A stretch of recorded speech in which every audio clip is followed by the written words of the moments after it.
My name is Brian Roach. I'm a senior researcher at the Global Development and Environment Institute at Tufts University, and I'm honored to be here today with Diane Elson, who is a co-recipient of our 2016 Leontief Prize for Advancing the Frontiers of Economic Thought. Today's talk is on the title of Equity and Development. And Dr. Elson, your research looks at development issues through a gender lens, and you conclude that economics is not gender neutral. So I was wondering if you can tell us some of the ways that you've concluded that economics is male biased. It's male biased because it looks at the world from the standpoint of what is, in most parts of the world, the typical man's life, and ignores many features of life that are experienced more by women.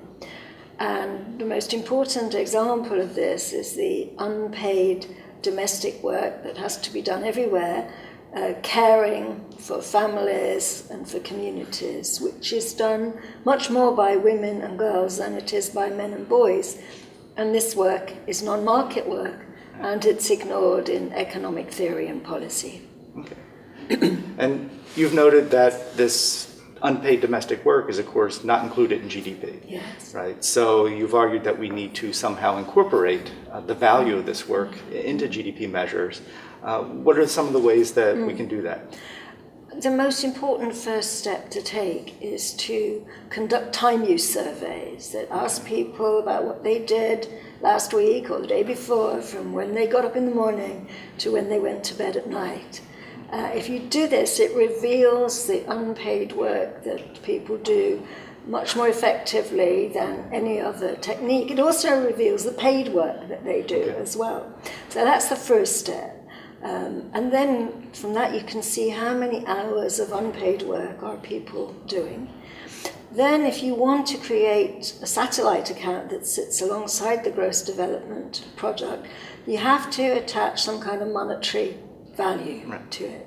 And there are various ways you can do this. As with any decision, how are you going to attach a monetary value to something that is not monetized? There are various choices you can make. So at least you should value it at the level of the minimum wage in whatever country you're at.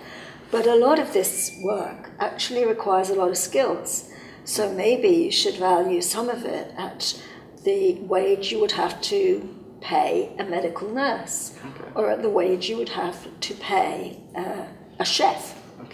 And you would have to value it there for a higher wage, the wage of skilled labor of various kinds.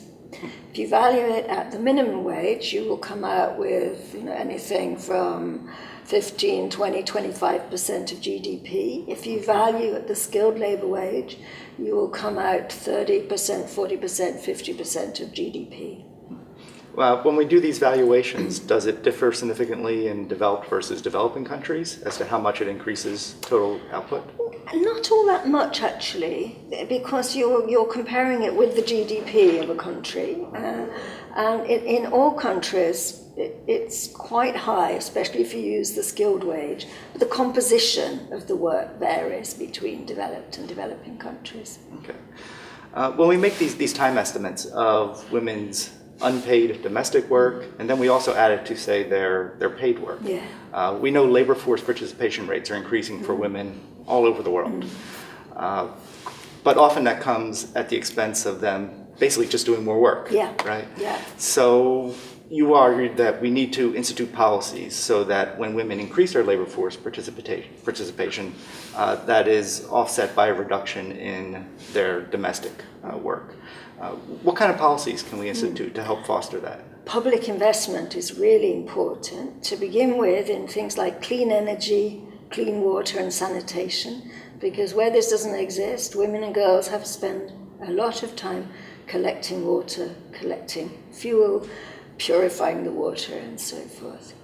Then public investment in better public transport services, so you don't have to spend so long on the road. And then you move on from there to public investment in care services, early education and care for children, care for frail elderly people, people with severe disabilities, all of this reduces the amount of unpaid time that principally women have to spend.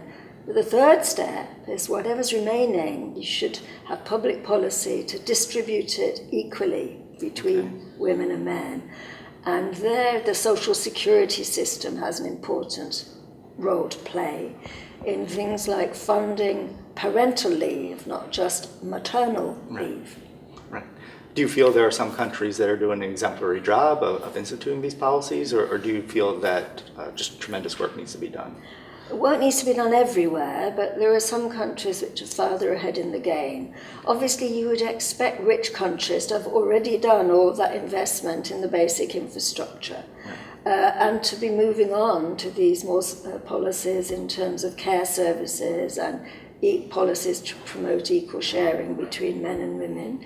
And the ones that are farthest along with that are Nordic countries, like Iceland and Sweden. Okay. In thinking about developed versus developing countries again, do you feel the barriers to further progress in terms of gender equality differs in rich versus poor countries?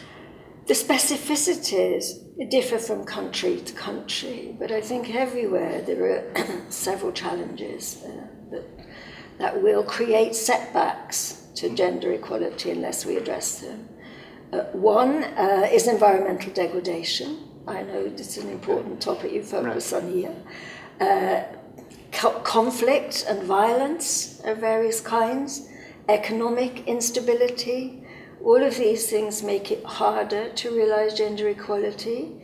When you're a society in conflict, people tend to reach for the comfort of what they think of as their traditional norms of daily life, and those traditional norms of daily life often everywhere in the world have gender inequality built into them. If you have economic instability, there are many influential voices that mean that say that means you can't invest in the public services that are needed. So austerity policies in many parts of the world are a setback for gender equality. So policies such as being put in place in Europe these days? Exactly. Women in Europe are very worried that the gains that they made up until the 2008 are all being undermined by the austerity policies.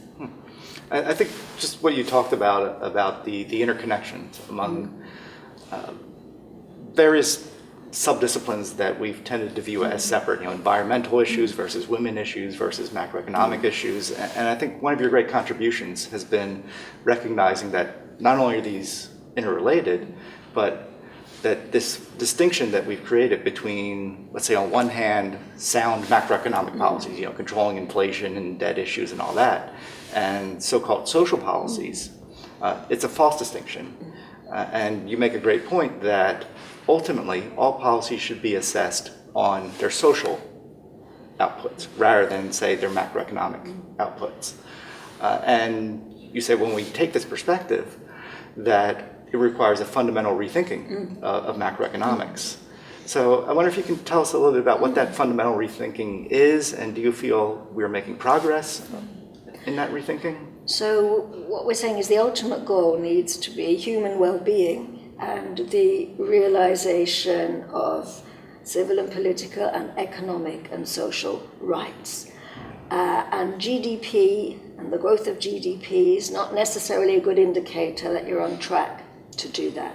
So we need a wider range of indicators that speak more directly to the people's experiences of life in health, in education, and in the issues of equity, how equally are the fruits of what development we have distributed. So a wider range of indicators, but then rethinking of policy. And theory. Let me just give you one example of that we're working with at the moment in Western Europe, and that is the issue of investment in infrastructure. Okay. Now, conventional economic theory says it's okay to borrow for investment in infrastructure. That's capital investment. And that means now when recovery is very weak, there is a head of steam building up to say governments can borrow in order to invest in what though? Bridges, roads, tunnels, ports, bricks and mortar, steel, cement, and employ the construction workers that go with that. But we're saying that's a very short-sighted and narrow view of investment in infrastructure, that we need to broaden the idea of infrastructure to think of social infrastructure, to think of the care, the health, and the education services we need, the decent housing and environmental services. So investing in human capital, natural capital, not just produced capital. Exactly. But the conventional way of doing national accounts and the conventional theories about what it's okay to borrow for don't allow for that. Right. So that's a way in which conventional macroeconomics narrows our possibilities of having economic policy that will really address human well-being. Right. That needs to be changed. Right. And I know from the environmental field that these alternative indicators seem like they're slowly catching on. Yes. You know, things like the Better Life Index and the World Bank has their adjusted net savings, and they're slowly catching on. I think there's some progress in terms of the indicators, although really when it comes to the bottom line, it's still GDP. What does the Financial Times and the Wall Street Journal focus on? Right. They focus on the rate of economic growth. Another thing we need to bring into that discussion is the issue of depletion. I know resource depletion is being very important for environmental economists, but feminist economists also talk about depletion of human resources, depletion of the ability, say, of low-income women to keep coping, to keep making good the deficiencies in public services, to try and keep their families afloat in conditions of economic crisis. There isn't a bottomless well here. People, as well as natural resources, get depleted, and we have to put that on the agenda. Right. Okay, so we still have some work to do. We do. Dr. Elson, thank you very much for talking with us today, and again, congratulations on receiving this year's Leontief Prize. Thank you.